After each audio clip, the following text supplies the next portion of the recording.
इस सृष्टि पर बहुत से चराचर जीव हैं, लेकिन उन सभी में मानव सबसे श्रेष्ठ माना गया, क्योंकि उसके पास दिमाग बुद्धि है, वो सोच समझ कर कार्य करता है, सोच समझ कर बोलता है, जबकि पशुओं के पास, पक्षियों के पास ये चीज नहीं।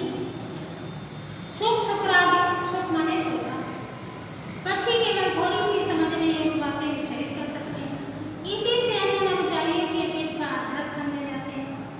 फिर कौन न मानेगा कि बात की बड़ी बात है। हाँ, बात की बात इतनी बड़ी है कि परमात्मा को लोग निराकार कहते हैं, तो भी इसका संबंध उसी के साथ लगाए रहते हैं।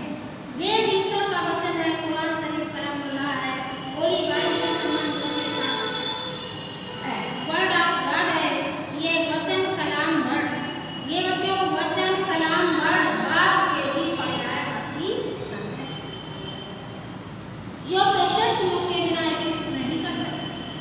पर बात की महिमा के अनुरोध से सभी धर्मावलंबियों ने बिन वाणी वक्तव्य वाली बात मान रखी है। यदि कोई ना माने तो लाखों बातें बना के मनाने पर प्रतिबद्ध रहते हैं। यहाँ तक कि प्रेम सिद्धांतों को लोग नेरो नाम से मुंह बिचकाएंगे। आपन पादो जगनो ग्रहिता पर हाथ करने वालों को ये कह के बातों में घुमाएंगे कि हम लूले लंगड़े ईश्वर को नहीं मान सकते। हमारा प्यारा तो प्रतिकाम सुंदर श्याम माने विशिष्ट है, निराकार शब्द का भी शालिग्राम शिला, जो उसकी श्यामलता का वर्णन करती है। अथवा योगाभ्यास का आरंभ करने वालों को आग मिलने पर भी जो कुछ पहले दिखाई देता है वह निराकार अर्थात बिल्कुल काला रंग। सिद्धांत यह है कि रंग रूप रहित को सब रंग रहित एवं अनेक रूप सहित ठहरावेंगे, किंतु कानों अथवा प्राणों और दोनों को प्रेम रस से सिंचित करने वाली उसकी मधुर मनोहर बातों के मजे से अपने को वंचित न रहने दें। जब परमेश्वर तक बात का प्रभाव पहुंचा हुआ है तो हमारी कौन बात करे। हम लोगों के तो बात मानी बात करा नाना शास्त्र पुराण इतिहास का कोश इत्यादि सब बात के ही तो ठहराव, जिनके मध्य एक एक बात ऐसी पाई जाती है जो मन बुद्धि चित्त को अपूर्व दशा में ले जाने वाली, अतः लोक परलोक में सब बात बनाने वाली। यद्यपि बात का कोई रूप नहीं बता सकता कि कैसी है, पर बुद्धि दौड़ाइए तो ईश्वर की भांति इसके भी अगणित रूप पाइएगा। जैसे बड़ी बात, छोटी बात, मीठी बात, मोटी बात, टेढ़ी बात, कड़वी बात, भली बात, बुरी बात, स्वादी बात, लगती बात इत्यादि सब बात ही तो है। बात के काम भी इसी बात के अनेक देखने में आते हैं, जैसे प्रीति बैर, प्रेम और दुख, लड़ाई झगड़ा, सुख दुख, श्रद्धा घृणा, उत्साह अनुत्साह आदि जितनी उत्तमता और सहजता बात के द्वारा विदित हो सकते हैं, दूसरी रीति से वैसी सुविधा नहीं। पर बैठे लाखों को इसका समाचार मुख और लेखनी से लेकर बात नहीं बता सकते। डाक खाने अथवा तार घर के सहारे से बात की बात में चाहे जहाँ की बात हो जान सकते हैं। इसके अतिरिक्त बात बनती है। बिल्कुल सही कहा है लेखक ने कि हम बातों के माध्यम से एक स्थान से दूसरे स्थान पर बैठे लोगों से बातें कर सकते हैं, फोन के द्वारा है या पत्र के द्वारा, तो बात बनती है, बात आ पड़ती है, बात जाती रहती है, बात बढ़ती है। हमारे तुम्हारे भी सभी काम बात पर ही निर्भर करते हैं। बिल्कुल बात ही हाथी पाइए, बात ही हाथी पाओ है। पहले राजा महाराजाओं का शासन था, अगर राजा प्रसन्न हो जाता था तो वो पुरस्कार में हाथी प्रदान करता था, लेकिन अगर किसी बात पर राजा रुष्ट हो जाता था, नाराज हो जाता था, तो हाथी के पैरों के नीचे उसे उछलवा देता था। अपने पराये हो जाते हैं, मक्खी चूस सुधारता था, उदार सब गई कापुरुषी दुर्दशाई एवं युद्ध प्रिय शांतिशील कुमारगी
Hello student, welcome to online classes of Shivaji Group of Institutions. Myself Rahul Dixit, your maths teacher. बच्चों आज हम नया चैप्टर स्टार्ट करेंगे शेषफल प्रमेय तथा गुणनखंड प्रमेय। ये क्लास 9 हिंदी मीडियम के लिए है। सबसे पहले हम बात करेंगे शेषफल प्रमेय की। शेषफल प्रमेय माना px एक या एक से अधिक घात वाला कोई बहुपद है तथा एक कोई वास्तविक संख्या है तो बहुपद px को x माइनस a से भाग देने पर शेषफल pa प्राप्त होगा। अब आइए इसको देखते हैं कैसे शेषफल pa प्राप्त होगा। माना px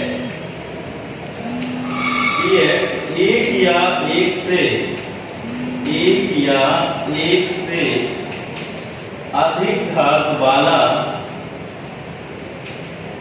एक या एक से अधिक घात वाला कोई बहुपद है। कोई क्या है? बहुपद है जिसे हम भाग किससे दे रहे हैं? जिसे x माइनस a क्या है? भाजक है।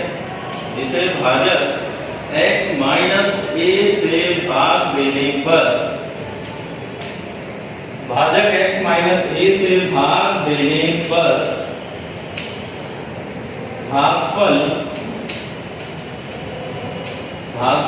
qx तथा शेषफल rx प्राप्त होता है। शेषफल rx प्राप्त होता है। ठीक है ना?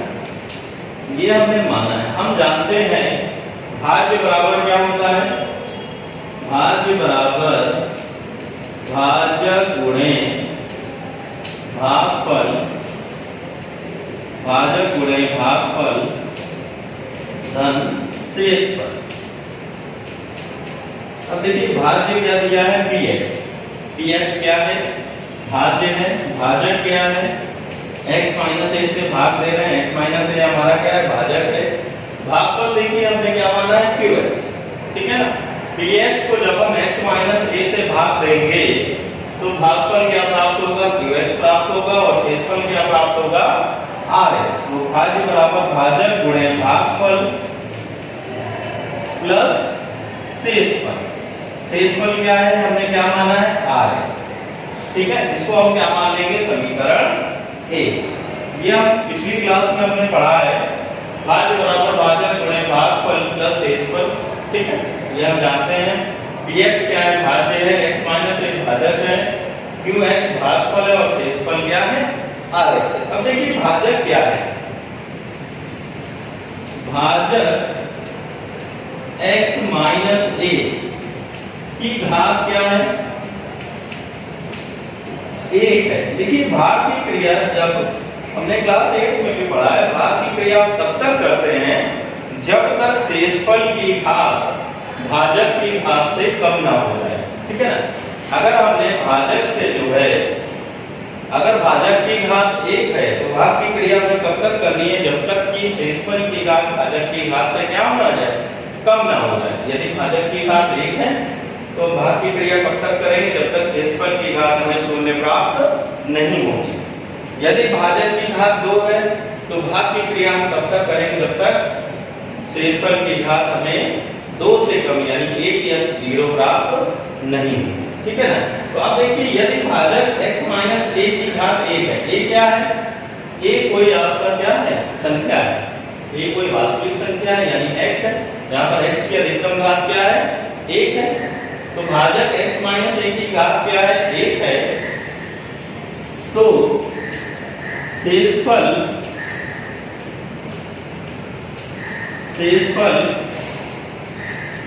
rx की घात क्या होगी? rx की घात क्या होगी? 0 होगी। अब अगर किसी बहुपद की घात 0 होती है,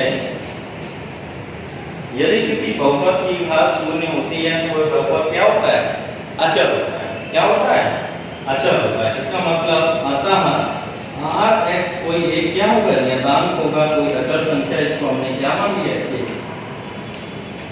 ठीक है ना? फिर से ध्यान दीजिए, यदि भाजक x माइनस a की घात 1 है तो शेषफल की घात क्या होगी? 0 होगी, क्योंकि भाग की क्रिया हम तब तक करते रहते हैं जब तक कि भाजक की घात, जब तक कि शेषफल की घात भाजक की घात से कम ना हो पाए, ठीक है ना, कम ना हो जाए। यहाँ पर देखिए भाजक की घात x माइनस a है, भाजक इसकी घात 1 है, तो शेषफल की घात क्या होगी, शून्य होगी।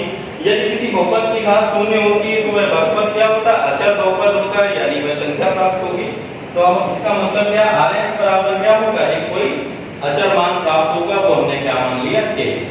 अब यहाँ पर Rx के स्थान पर k रखते हैं समीकरण 1। तो देखिए Px बराबर क्या आ जाएगा, x minus a into qx plus k। इसको क्या मान लेंगे, समीकरण 2। अब देखिए x माइनस a से हम भाग दे रहे हैं, तो x माइनस a बराबर 0 ले लेंगे, तो x के स्थान पर अगर हम a रखेंगे तो देखिए यहाँ पर क्या प्राप्त होगा, x के स्थान पर a रखेंगे तो समीकरण 2 में देखिए क्या प्राप्त होगा, 3a बराबर x माइनस a है, x के स्थान पे a रखेंगे, a minus a into x के स्थान पे a रखेंगे बराबर प्लस k। अब a माइनस a 0 हो जाएगा, 0 से किसी संख्या में गुणा करेंगे तो क्या प्राप्त होगा, 0 प्राप्त होगा। तो यहाँ से k बराबर क्या आ जाएगा, यहाँ से k बराबर क्या प्राप्त हो जाएगा, p। ठीक है, यही हमें सिद्ध करना था। गुणनखंड शेषफल प्रमेय में हमें क्या सिद्ध करना था, माना px एक या एक से अधिक घात वाला कोई बहुपद है तथा एक कोई वास्तविक संख्या है, बहुपद px को x माइनस a से भाग देने पर शेषफल pa प्राप्त होगा। देखिए यहाँ पर शेषफल भाज्य बराबर भाजक गुणे भागफल प्लस शेषफल हमने क्या माना था, Rx। चूंकि भाजक की घात 1 है इसलिए शेषफल की घात क्या होगी, शून्य होगी, 1 से कम होगी, तो शेषफल एक अचर होगा, तो हमने Rx को k माना था। देखिए k का मान यहाँ पर क्या निकल के आ गया, pa। ठीक है ना, यदि किसी बहुपद px को x, यदि किसी बहुपद px को x माइनस a से भाग देते हैं तो उसका शेषफल क्या प्राप्त होता है, pa। ठीक है बच्चों, अब आइए इस प्रमेय पर आधारित अपन कुछ प्रश्नों को हल करते हैं। अब आइए शेषफल प्रमेय पर आधारित कुछ प्रश्नों को हल करते हैं। पहला प्रश्न है, बहुपद fx बराबर 3x की power 4 minus 8x cube minus x square minus 5x minus 5 को x माइनस 3 से भाग दीजिए। देखिए सबसे पहले हम सिंपल भाग देंगे हम, जैसे जो कि हमने क्लास 8 में सीखा है, किसी बहुपद को भाग देना। देखिए x माइनस 3 से जब हम भाग देंगे तो किस प्रकार से क्रिया होगी, जैसे हमने क्लास 8 में सीखा उसी प्रकार से हम भाग देंगे, x माइनस 3 से भाग देंगे। ठीक है, बहुपद है 3x के power 4 minus 8x cube minus x square minus 5x minus 5। अब देखिए भाग देंगे, यहाँ पर क्या है, x माइनस 3 है, यहाँ पर है 3x की power 4 minus 8x cube minus x square minus 5x minus 5। भाग कैसे कर रहे हैं, आपने पिछली क्लास में पढ़ा है। देखिए x को 3x की पावर 4 बनाया है, ठीक है, तो क्या करेंगे हम 3x क्यूब से मल्टीप्लाई करेंगे। क्या करेंगे हम, 3x क्यूब से मल्टीप्लाई करेंगे, गुणा करेंगे हम। क्यों, क्योंकि जब हम 3x क्यूब से x में गुणा करेंगे तो क्या होगा, 3x की पावर 4 बन जाएगा। 3x क्यूब इंटू x करेंगे तो क्या बनेगा, ये 3x की पावर 4। फिर 3x क्यूब इंटू 3 करेंगे, 3 गुणे 3 करेंगे, क्या आएगा, 9x क्यूब आ जाएगा। ठीक, अब इसके बाद क्या कर देते हैं हम, यहाँ पर हम चिन्ह बदलेंगे। यहाँ पर देखिए कोई चिन्ह नहीं होता है तो क्या माना जाता है, प्लस का। प्लस है तो हम माइनस लेंगे, माइनस है तो क्या लेंगे हम, प्लस। ठीक है, घटाते हैं, चिन्ह बदलने का मतलब है हम सीधे सीधे क्या करते हैं, घटाते थे। और घटाने में आपको पता है कि साइन चेंज होते हैं, माइनस इंटू प्लस माइनस होता है, माइनस इंटू माइनस प्लस हो जाता है। अब आइए इसको सॉल्व करेंगे, प्लस और माइनस कैंसिल होगा। 9x क्यूब में 8x क्यूब घटाएंगे तो क्या बचेगा, x क्यूब बचेगा, प्लस का कि माइनस का, प्लस का। क्यों, प्लस वाली संख्या क्या है, बड़ी है। जब हम 9x क्यूब में 8x क्यूब घटाएंगे तो प्लस का हमें x क्यूब प्राप्त होगा। ठीक है ना, क्योंकि प्लस वाली संख्या क्या है, बड़ी है। इसके बाद क्या करेंगे हम, x स्क्वायर ले लेंगे। ठीक है ना, अब देखिए x को x क्यूब बनाना है तो क्या करेंगे हम, x स्क्वायर से गुणा करेंगे, क्योंकि प्लस का x क्यूब बनाना है तो प्लस के x स्क्वायर से गुणा करेंगे। अब इसके बाद देखिए एक्स स्क्वायर इंटू एक्स क्या होगा, x cube, x square into 3 क्या होगा, माइनस का 3x स्क्वायर। अब इसके बाद देखिए क्या करेंगे, फिर वही काम घटाते हैं, घटाने पे चिन्ह बदलेंगे, प्लस तो माइनस होगा, माइनस तो क्या हो जाएगा प्लस, प्लस और माइनस कैंसिल हो गया, 3x स्क्वायर में x स्क्वायर घटाएंगे तो क्या आएगा, 2x स्क्वायर आएगा, ठीक है ना, प्लस वाली संख्या बड़ी है। अब इसके बाद क्या हम उतारेंगे यहाँ से, 5x आ जाएगा, ठीक है। अब देखिए क्या करना है, यहाँ पर देखिए x स्क्वायर का गुणा किया तो x क्यूब प्राप्त हुआ, x स्क्वायर का गुणा किया तो 3x स्क्वायर आया, चिन्ह बदला माइनस और प्लस, प्लस और माइनस कैंसिल हो गया, 3x स्क्वायर में x स्क्वायर जाएगा तो x स्क्वायर आएगा। अब इसके बाद फिर अब देखिए x है यहाँ पर, ये है 2x स्क्वायर, अब x को 2x स्क्वायर बनाना है तो क्या करेंगे हम, इससे गुणा करेंगे 2x से, 2x इंटू x करेंगे तो क्या आएगा 2x स्क्वायर और 2x इंटू 3 करेंगे। अब देखिए प्लस इंटू माइनस क्या होगा, माइनस 2 तिहाई 6x। अब देखिए इसके बाद क्या होगा, फिर वही काम घटाते हैं, घटाएंगे तो चिन्ह बदलेंगे, तो ये प्लस है तो माइनस होगा, ये माइनस है तो प्लस होगा, प्लस और माइनस कैंसिल, 6x में 5x घटाएंगे तो क्या आएगा, x आएगा। जब हम 6x में 5x घटाएंगे तो क्या आएगा, x। अब क्या उतारेंगे हम, लास्ट में क्या बचता है, -5 बचता है, ठीक है। अब फिर क्या करेंगे, जब हमें x को x बनाना है तो किससे गुणा करेंगे, 1 से, है ना, x को x बनाना है तो हम किससे गुणा करेंगे बेटा, 1 से करेंगे, 1 से कर देंगे, 1 इंटू x क्या आ जाएगा, x आ जाएगा, 1 इंटू 3 क्या आ जाएगा, माइनस का 3 आ जाएगा। फिर अब यहाँ पर क्या करते हैं, घटाते हैं, घटाएंगे तो चिन्ह बदलेंगे, प्लस है तो प्लस इंटू माइनस, माइनस ये माइनस है तो क्या हो जाएगा प्लस, प्लस और माइनस कैंसिल, -5 प्लस 3 क्या आ जाएगा, -2। तो यहाँ पे देखिए शेषफल क्या प्राप्त हुआ, शेषफल प्राप्त हुआ है हमें -2 और भागफल क्या प्राप्त हुआ हमें, भागफल हमें प्राप्त हुआ है 3x cube plus x square plus 2x plus 1। भागफल और शेषफल मिल गया। अभी जो शेषफल आया -2, इसको हम शेषफल प्रमेय का प्रयोग करके थोड़ा सत्यापित करते हैं। शेषफल प्रमेय का अभी हमने पढ़ा है शेषफल प्रमेय, अब आइए शेषफल प्रमेय का प्रयोग करके हम सत्यापित करते हैं क्या इसका शेषफल -2 आएगा कि नहीं। अभी हमने क्या किया, भाग विधि का प्रयोग करके हल किया, सिंपल डिवाइड किया, उसके बाद जो शेषफल आया निकाला हमने -2। अब हम क्या करेंगे, शेषफल प्रमेय का प्रयोग करके शेषफल निकालेंगे, ठीक है। इससे हमारा आंसर भी सत्यापित भी हो जाएगा, ठीक है। अब आइए शेषफल प्रमेय का प्रयोग करते हैं। देखिए इसमें करेंगे कैसे, हमने दोनों तरह से आपको बताया। बहुपद fx बराबर क्या है, 3x की power 4 minus 8x cube minus x square minus 5x minus 5। इसमें हम भाग किससे दे रहे हैं, x माइनस 3 से, यानी x माइनस 3 हमारा क्या है, भाजक है। x माइनस 3 से भाग देंगे तो x माइनस 3 बराबर 0 लेंगे तो x बराबर क्या आ जाएगा, 3। तो अब हम क्या करेंगे, x के स्थान पर 0 3 रखेंगे, क्या रखेंगे, x का मान 3 आया, अब x के स्थान पर 3 रख देंगे, f3 हो जाएगा, 3x की पावर 4 है, 3 गुणे 3 की घात 4, 8 गुणे 3 की घात 3, 3 का स्क्वायर 5 इंटू 3 माइनस 5, ठीक है। अब इसको हल करेंगे। हमने आपको क्या बताया था, शेषफल प्रमेय में क्या था, यदि किसी बहुपद fx को या यदि किसी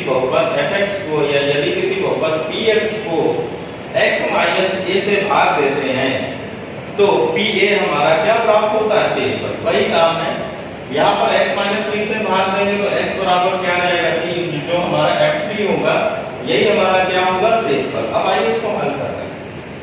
3 की घात 4 क्या होगा, 3 गुणे 3 गुणे 3, 3 त्रिका 9, 3 27 गुणे 3 करेंगे क्या आ जाएगा, 81 आ जाएगा।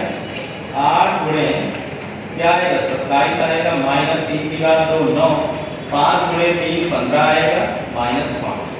अब 81 गुणे 3 करेंगे क्या आएगा, 81 गुणे 3 करेंगे, 3 एकम 3, 3 8 24, 81 गुणे 3 करेंगे 243 आएगा।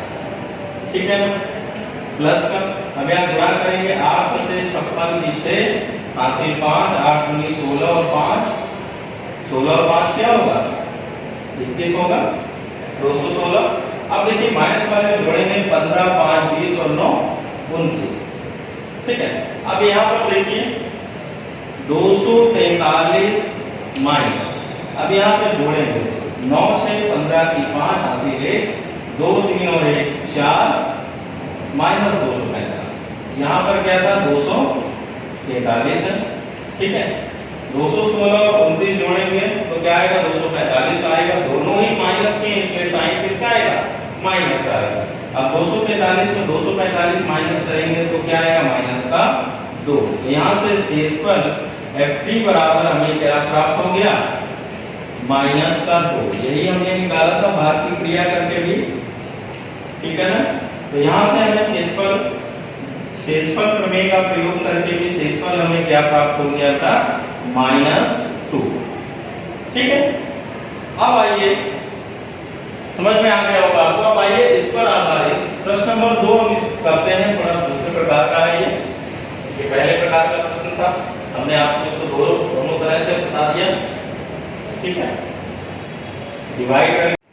अब आइए अगले प्रकार का प्रश्न देखते हैं। यदि px 2x की power 4 plus 3x cube plus 2px square plus 3x plus 6 x plus 2 से विभाज्य है तो p का मान ज्ञात कीजिए। अब देखिए यदि कोई संख्या किसी से विभाज्य होती है तो उसे भाग देने पर शेषफल क्या प्राप्त होता है 0 प्राप्त होता है। उदाहरण के लिए अगर हम कहें कि 8 2 से विभाज्य है तो अगर हम 8 में 2 से भाग देंगे तो भागफल क्या आएगा 8 आएगा और शेषफल क्या आएगा 0।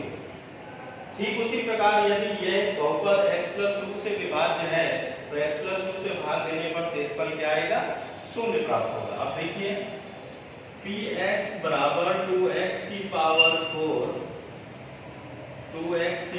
4 plus 3x cube plus 2px square plus 3x plus 6 ये विभाज्य किससे है x प्लस 2 से।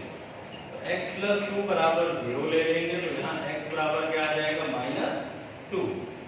अभी हमने पढ़ा है यदि कोई बहुपद px x प्लस a से विभाज्य है यानी जो pa होगा वो क्या प्राप्त होगा शेषफल। तो यहाँ पर x के स्थान पर अगर -2 आया है तो p -2 क्या होगा शेषफल प्राप्त होगा। अब देखिए चूंकि px x प्लस 2 से विभाज्य है, px बहुपद px क्या है x प्लस 2 से विभाज्य है, इसका मतलब क्या है शेषफल क्या आएगा अतः शेषफल क्या होगा 0 होगा। अतः शेषफल क्या होगा 0 प्राप्त होगा। ठीक है ना, क्योंकि ये x प्लस 2 से विभाज्य है। अब शेषफल 0 प्राप्त होगा तो यहाँ पर देखिए अभीष्ट शेषफल क्या आएगा। देखिए यहाँ पर x बराबर -2 रखेंगे तो शेषफल p x के स्थान पर -2 रखेंगे बराबर में क्या आएगा 0। ठीक है, अब जहाँ x है x के स्थान पर हम क्या रखते जाएंगे -2 तो px पे मान रखते हैं। यहाँ पर देखिए 2x की पावर 4 है, 2 × -2 की पावर 4 प्लस 3 × -2 का क्यूब होगा प्लस 2p x क्या है -2 का स्क्वायर प्लस 3 × -2 प्लस 6 बराबर में क्या है 0। ठीक है, यहाँ से p का मान निकालना -2 की घात 4 माइनस की घात अगर सम संख्या है तो मान क्या आएगा धनात्मक आएगा। 2 की घात 4 का मान क्या होगा 16, 2 दूनी 4 दूनी 8 दूनी 16। वही चीज माइनस की घात अगर विषम संख्या है तो मान क्या आएगा धनात्मक आएगा। -2 की घात 3 आएगा -8। ठीक है ना, क्योंकि 3 क्या है विषम संख्या है, मान क्या आएगा ऋणात्मक। अब इसके बाद देखिए 2p -2 का स्क्वायर करेंगे तो 4 आएगा। माइनस की घात सम संख्या मान धनात्मक प्राप्त होगा। इसके बाद देखिए 3 × 6 प्लस 1 -6 होगा प्लस 6 बराबर में 0। ये देखिए प्लस 6 -6 कैंसिल हो जाएगा। 16 × 2 करेंगे 32 आएगा, 8 × 3 करेंगे 8 यही 24 बराबर में क्या है 0। ठीक है, अब इसके बाद देखिए 32 में जब हम 24 घटाएंगे तो क्या आएगा, 32 में जब हम 24 घटाएंगे तो देखिए क्या आएगा 8 आएगा। ठीक है, प्लस 8p बराबर में क्या है 0। अगले स्टेप में देखिए 8p बराबर क्या आएगा, प्लस है, इधर आएगा माइनस 8 होगा, यहाँ से p बराबर -8/8, तो यहाँ देखिए p का मान क्या प्राप्त हो जाएगा -1। 8 से 8 में भाग देंगे 1 प्राप्त। ठीक है बच्चों, समझ में आ गया? Okay student, thank you class, that's all for today.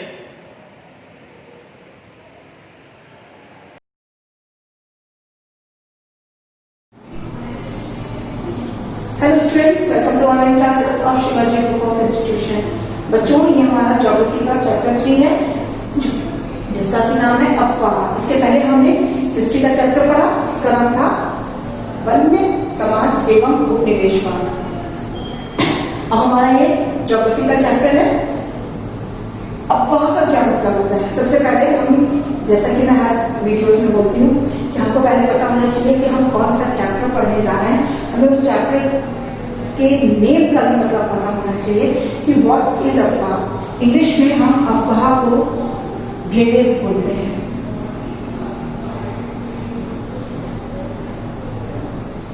Drainage, जैसे हम लोग ड्रेनेज सिस्टम पढ़ते हैं, अक्सर आपने देखा होगा हर घरों में ड्रेनेज सिस्टम होता है कि किस तरीके से हम, कहाँ से पानी आता है और किस तरह से हम उसको यूज करते हैं, और यूज करने के बाद वो किस तरीके से जो है हम उसको डिस्पोज ऑफ कर देते हैं, मतलब कि वो हमारे घरों से नालियों के द्वारा बाहर निकल जाता है। तो ये क्या है, एक हमारा ड्रेनेज सिस्टम है हमारे घर का। इसी तरीके से जब किसी विशेष क्षेत्र के नदी तंत्र, जब किसी भी विशेष क्षेत्र में हम नदी के तंत्र का अपवाह करते हैं, उसको हम अपवाह बोलते हैं। जब किसी नदी तंत्र का जो है वो पानी हम देखते हैं, उसके पूरे तंत्र को समझते हैं। नदी तंत्र का मतलब होता है, यहाँ पर मैं फिर से बताऊंगी, नदी तंत्र जैसे जो मुख्य नदी होती है और जो उसकी सहायक नदियाँ होती हैं, वो सब मिलकर एक नदी तंत्र का निर्माण करती है। और किस प्रकार से जो नदी तंत्र है वो कहाँ से उसकी उत्पत्ति हो रही है और वो किधर से होते हुए कहाँ पर जाके उसका खत्म हो रहा है, या वो जैसे कि बहुत सारी नदियां हैं, हम लोगों ने देखा, हम लोग मोस्टली सुनते रहते हैं कि नदियां हिमालय से निकलती हैं और उसके बाद अरब सागर में या बंगाल की खाड़ी में गिर जाती है। मैं तुम लोगों को भी लैब से ही बताऊंगी ताकि आपको और क्लियर हो जाए कि अपवाह और नदी तंत्र क्या होती है। तो सबसे पहले अपवाह का मतलब है कि किस नदी तंत्र का, किसी भी विशेष क्षेत्र के नदी तंत्र के बारे में पढ़ना। नदी तंत्र के अंतर्गत सारी चीजें आ जाती हैं, वो हम अपवाह कहलाते हैं। इसके बाद हम पढ़ेंगे पहले अपवाह द्रोणी क्या है, ये मैं बाद में बताऊंगी। अपवाह द्रोणी क्या होता है, जब अलग अलग दिशाओं से छोटी छोटी धाराएं, अलग अलग दिशाओं से छोटी छोटी धाराएं, पानी की छोटी छोटी धाराएं किसी मुख्य धारा में मिल जाती है, तो जो वो मुख्य धारा होती है वो अपवाह की द्रोणी कहलाती है। और वो जो मुख्य धारा हो जाती है और वो जो बड़ी, उसको हम लोग इंग्लिश में बोलते हैं रिवर का बेसिन बोलते हैं, रिवर बेसिन आपने सुना होगा। तो वो द्रोणी होती है और लास्ट में अंततः जो ये मुख्य धारा होती है, छोटी छोटी धाराएं मिलकर एक मुख्य धारा में मिलती है, और जो वो मुख्य धारा होती है वो लास्ट में किसी महासागर में, जैसे कि हम लोग बोलते हैं अरब सागर, जैसे कि हमारा यहाँ पर है, ये हमारा जैसे अरब सागर है,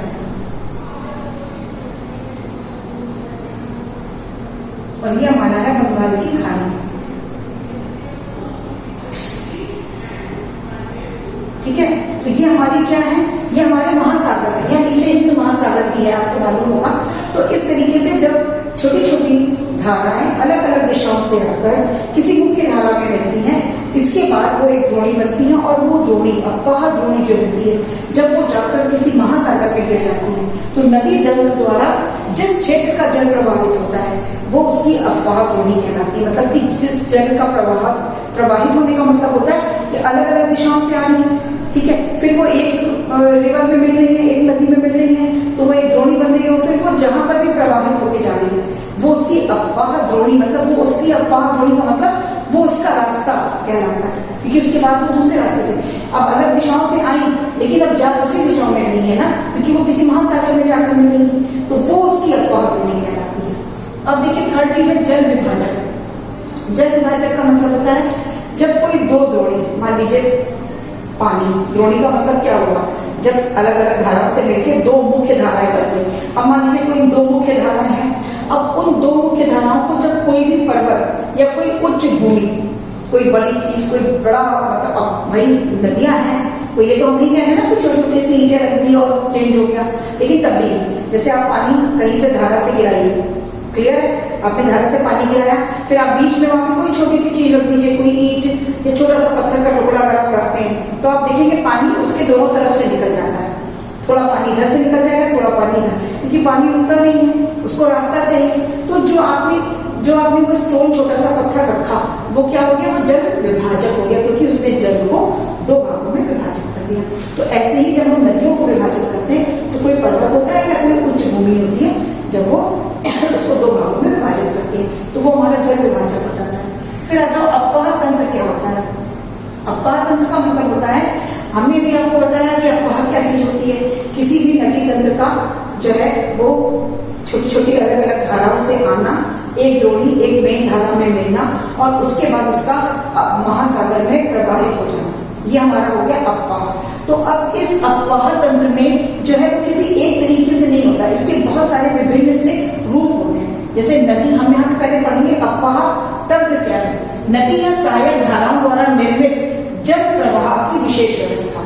जब भी किसी नदी से या उसकी सहायक, क्योंकि हर एक नदी की सहायक नदियां होती हैं, नदी से या उसकी सहायक धाराओं के द्वारा जब हम किसी भी जल के प्रवाह को एक विशेष व्यवस्था के द्वारा, जैसे अभी मैं आपको बताऊंगी भी कि कैसे हिमालय से निकली हुई नदियां और अरब सागर में जाकर गिर जाती हैं, तो ये क्या हुआ, जल के प्रवाह की एक विशेष व्यवस्था हुई, जिसे हम अपवाह तंत्र कहते हैं। और ये कई प्रकार का होता है, मतलब कि कई कई तरीकों से, जैसे जाल में रूप में, आयताकार में बोलते हैं इसको, या वृक्षाकार रूप में, मतलब कि जैसे जो धाराएं होती हैं इधर से निकली, कोई आगे जाके दो भागों में बटी, कोई सिंपल चली गई, कोई एक जाल नुमा जो है वो कोई एक शेप बनाती है। तो ये अलग अलग तरीके से उनके शेपों को दिया गया है कि जो अपवाह तंत्र होता है, मतलब किसी एक पर्टिकुलर एक किसी सिस्टम से नदियां पहाड़ों से निकल के, अब नहीं कि बरस नदी पहाड़ से निकली और सीधे बंगाल की खाड़ी में गिरी, ऐसा तो नहीं होता ना।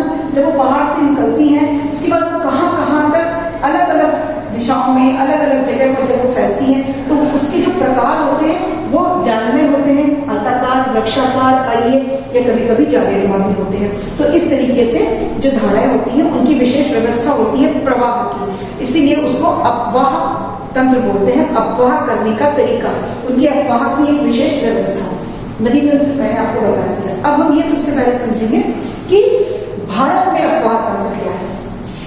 अगर हमको भारत का अपवाह तंत्र समझना है तो उसके लिए हम सबसे पहले ये समझेंगे कि भारत का जो अपवाह तंत्र है उसको हमने दो भागों में बांटा हुआ है, कि भारत में जो हमें नदियां देखने को मिलती हैं वो दो भागों में, जैसे कि मैं आपको मैप से बताऊंगी कि उत्तर भारत की नदियां और दक्षिण भारत की नदियां, हम इन्हें दो भागों में बांटते हैं। उत्तर भारत की जो नदियां हैं उन्हें हम हिमालय से निकलने वाली नदियां बोलते हैं, क्योंकि हमारा हिमालय जो है वो उत्तर दिशा में स्थित है और वो हिमालय से, उत्तर भारत की जितनी भी नदियां हैं वो हिमालय से ही निकलती हैं, तो हम उन्हें हिमालय से निकलने वाली नदियां बोलते हैं। और जो हमारे दक्षिण में है, दक्षिण का मतलब जो हमारा प्रायद्वीपीय जलप्रस्थ है, जो हमारा प्रायद्वीपीय पोर्शन है, उन्हें हम प्रायद्वीपीय नदियां कहते हैं, जिनको, जो कि हमारी पठारों से निकलती हैं। हमने आपको भारत के भौतिक स्वरूप में जो है वो उत्तर का विशाल मैदान या हिमालय पर्वत और हमने पठार भी बताया, तो जो हिमालय से निकलती है वो हिमालय से निकलने वाली नदियां या उत्तर भारत की नदियां कहलाती हैं, और जो पठारों से निकलती है वो दक्षिण भारत की नदियां या उन्हें हम प्रायद्वीपीय नदियां भी कहते हैं। तो इस प्रकार से जो भारत में अपवाह तंत्र है वो दो भागों में बटा है, हिमालय से निकलने वाली और प्रायद्वीपीय नदियां। आज हम स्टार्टिंग करेंगे हिमालय से निकलने वाली नदियों की कुछ विशेषताओं के बारे में कि उनकी क्या विशेषताएं होती हैं। सबसे पहले जो हिमालय से निकलती हैं नदियां वो वर्ष भर में पानी रहता है, मतलब कि वो 12 मासी होती है। उन्हें हम लोग पेरेनियल रिवर्स बोलते हैं।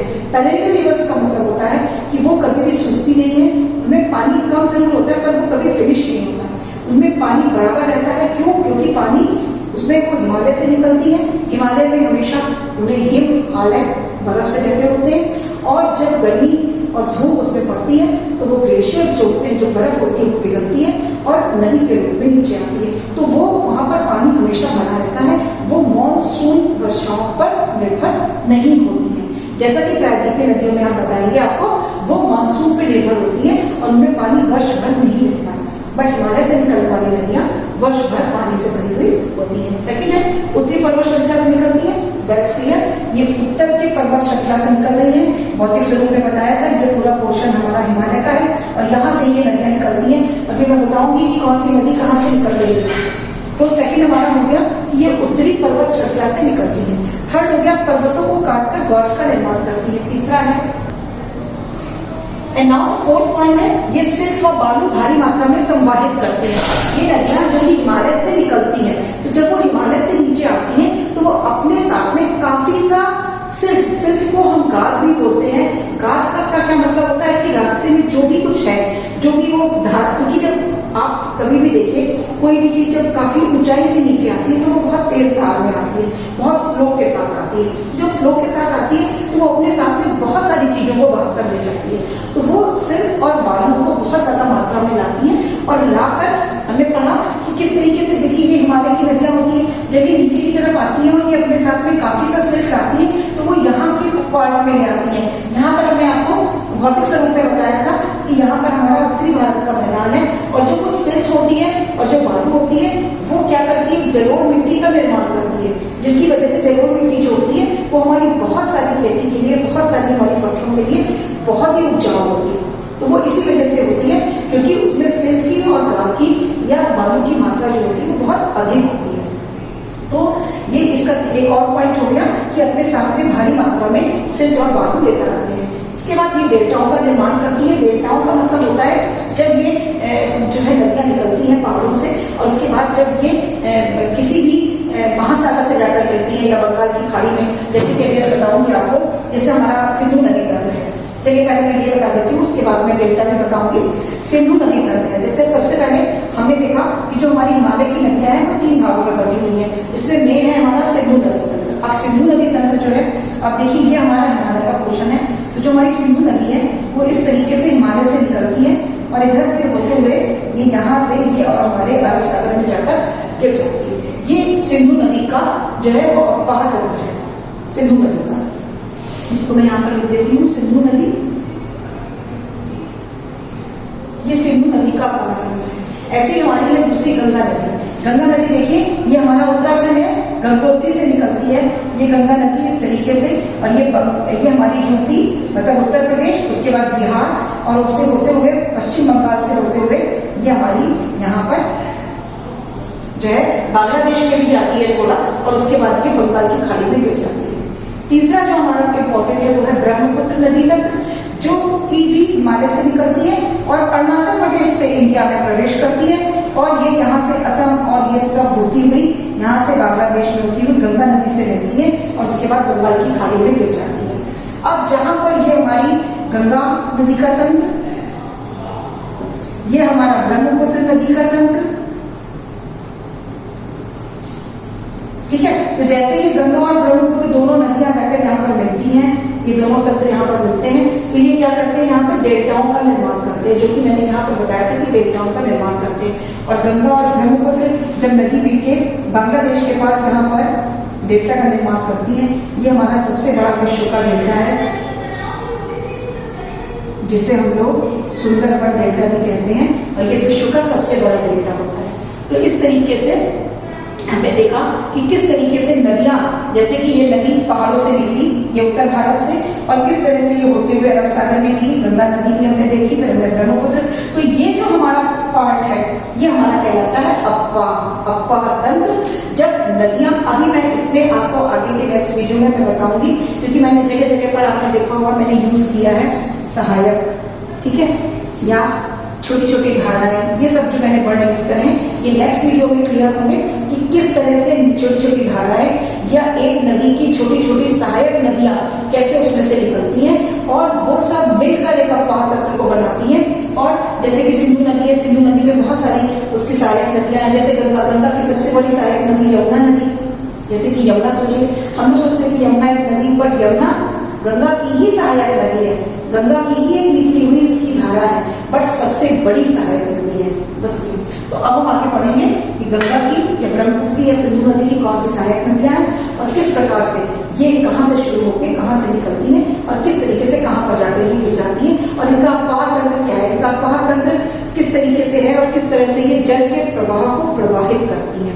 और इसके साथ साथ बहुत इंपॉर्टेंट एक चीज यहाँ पर रह गई कि जो अमेजन नदी है, अमेजन नदी की जो डोली है जो दक्षिण अमेरिका में है, ये सबसे बड़ी अफवाह डोली है पूरे विश्व में। ये भी एक इंपॉर्टेंट पॉइंट था जो मेरा रह गया था। तो आज हमने अफवाह पढ़ा, बहुत अच्छा चैप्टर है, बहुत इंटरेस्टिंग भी है, मेरे ख्याल से समझ में भी आया होगा। आज हमने अफवाह को पढ़ा कि अफवाह क्या होता है, जल विभाजन, अफवाह द्रोणी, अफवाह तंत्र, और भारत में किस तरीके से अफवाह तंत्र है, और दो भागों में बटा हुआ, हिमालय से निकलने वाली नदियां और प्रायद्वीपीय नदियां। आज हमने हिमालय की नदियों के बारे में पढ़ा। अब हम इसमें सिंधु नदी, गंगा और ब्रह्मपुत्र नदी को विस्तार से पढ़ेंगे, इनकी सहायक नदियों के बारे में पढ़ेंगे, और इसके बाद हम प्रायद्वीपीय नदियों में आएंगे। That's all for today. Thank you and a nice day.